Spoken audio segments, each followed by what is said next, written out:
Il y a une petite auréole, tout à l'heure je vous en ai parlé, avant de peindre, parce qu'on va mettre de la peinture acrylique sur ce mur. Donc avant de peindre, il faut bloquer le fond, parce que la peinture acrylique, elle ne suffira pas à bloquer cette tache, et par capillarité, ça va remonter et on reverra cette tache à nouveau. Donc moi j'utilise une petite bombe que voici. C'est une bombe de masquage, on appelle ça. On pourra mettre une peinture acrylique ou même une peinture glycérostalique au-dessus, il n'y a pas de souci. Mais pas trop près. Alors là, je fais attention, je me mets plutôt par là parce que là, j'ai un miroir. Voilà. Et on balance la peinture. On n'en rajoute pas trop, on attend un peu que ça s'absorbe. Parce que sinon, on fait des coulures. Alors ça n'a pas trop d'odeur, c'est un peu l'odeur d'anti-moustique. Voilà. La tâche est bloquée. Là, je suis sûr et certain qu'elle ne remontera plus. Là, je vois une petite tache noire. Oh là, oups. Là, j'en ai mis un petit peu trop. Vous voyez, mais bon, ça a été complètement absorbé par la gouttelette. C'est tout petit, mais voilà, je me mets assez loin.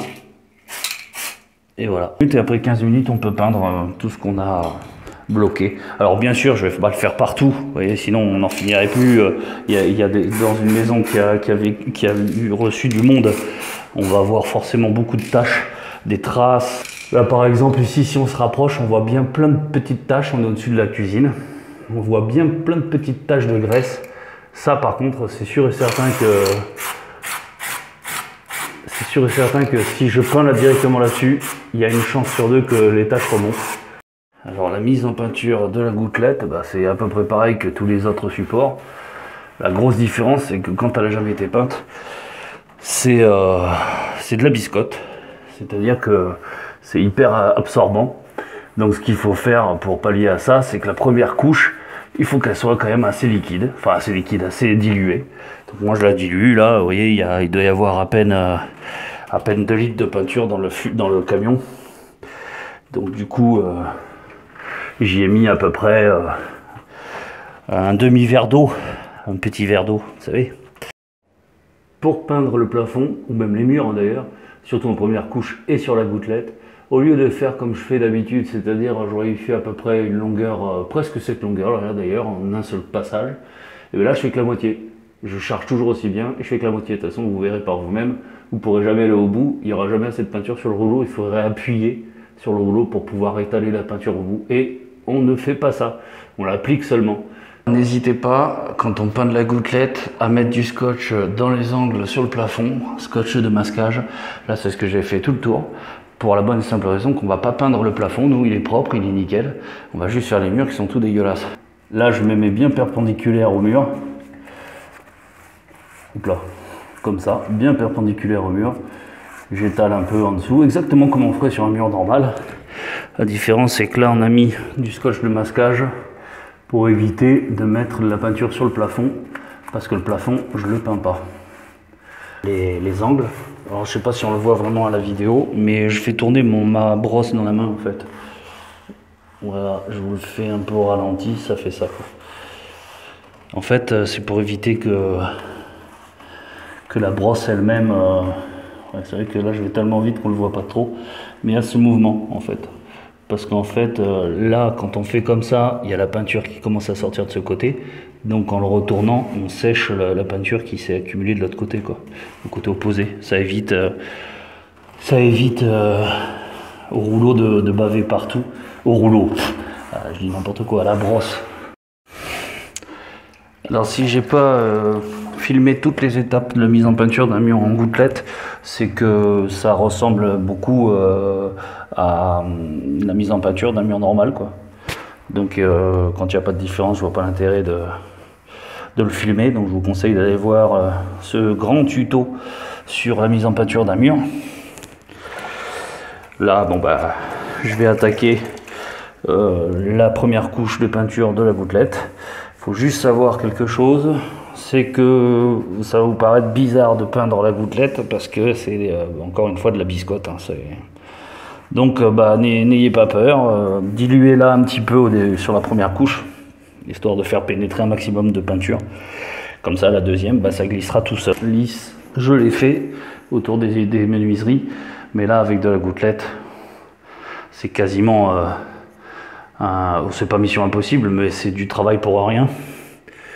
Donc je charge et je passe l'éponge sur les montants. En bonne position pour travailler, ok, mais ça, non, jamais. On ne met pas sa main tout dégueulasse sur un mur qu'on va peindre. Parce que si vous faites ça, vous aurez l'habitude de mettre toujours vos mains partout sur les murs. Et à la fin, vous finirez par mettre vos mains sur les murs des bestioles ou de la poussière sur les murs. On l'enlève, on ne peint pas dessus. On ne peint pas sur la merde. Tout comme ici, là, c'était tout dégueulasse. Donc j'ai nettoyé le coffret de ce côté pour pouvoir peindre proprement, quoi. Ça, c'est important. Encore une astuce du peintre. J'utilise la pâte de lapin maintenant pour la deuxième couche. Là, je peux me permettre d'aller au plus haut parce que j'ai protégé le plafond. Si je n'avais pas protégé, je n'aurais pas fait comme ça. J'aurais donné un coup de brosse à réchampir d'abord en haut et ensuite j'aurais donné un petit coup de rouleau comme ceci. Le rouleau, au moins, ça aura à peu près le même pommelé que le gros rouleau quand je le plaçais. Donc vous voyez, encore une fois, là on lisse bien la zone extérieure de ce que je viens de peindre. Voilà, on fait pareil pour le côté, on fait pareil pour tout le tour d'ailleurs.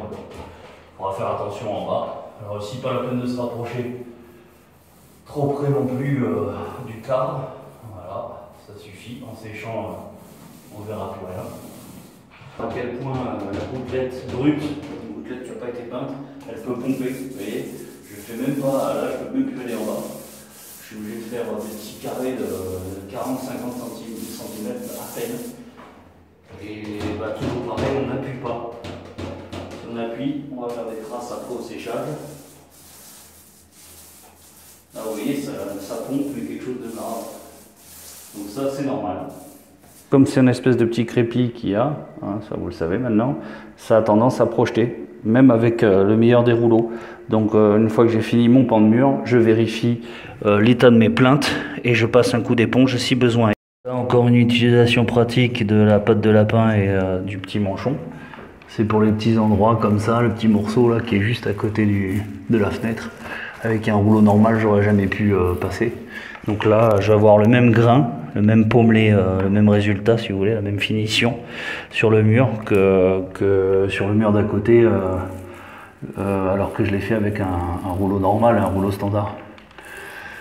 Donc là, voilà, il faut éviter à tout prix, même sur des petites zones comme ça, de sortir la brosse comme on utilise la brosse pour les angles.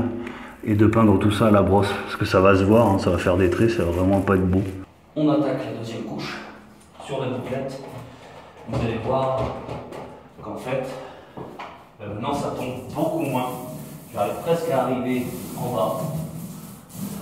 J'y arrive d'ailleurs, en un seul coup de rouleau. Alors qu'au premier coup, la gouttelette était brute. Donc du coup, ça pompait grave la flotte de la peinture.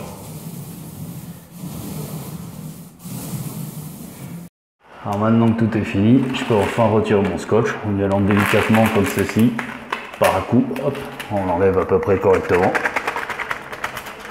Hop, et voilà. On est bien sur le mur ici et sur le plafond, mais ici par exemple on a une poutre qui passe en plein milieu. Du moins là un coffrage, donc ce qui est considéré horizontal, comme c'est le cas de cette partie là que je filme, ça fait partie des murs. Donc en fait si ici c'est en satiné, ça va être en satiné aussi. En revanche là dessous c'est considéré comme un plafond, donc logiquement c'est en mat. Alors là pour l'occasion, vu que c'est juste un poteau qui a été caché dans le machin, là je vais tout peindre en satiné, même le dessous, parce qu'on est quand même sous une douche. Donc là, tout ça, la poutre, oui, plutôt que le poteau, va être tout peinte en satiné. Je ne prends pas la brosse et le rouleau qui m'ont servi à appliquer, la peinture mate sur le plafond. Je ne les reprends pas pour peindre les murs en satiné. Je change, je prends un nouveau rouleau, un rouleau tout propre et une brosse toute propre, un camion tout propre, tout est tout propre. On ne mélange pas les deux types, parce que forcément, ça paraît évident des fois à dire, mais il faut mieux le dire, ça va peut-être rajouter aussi un risque de traçage. Pas qu'un risque, c'est l'évidence, ça va tracer.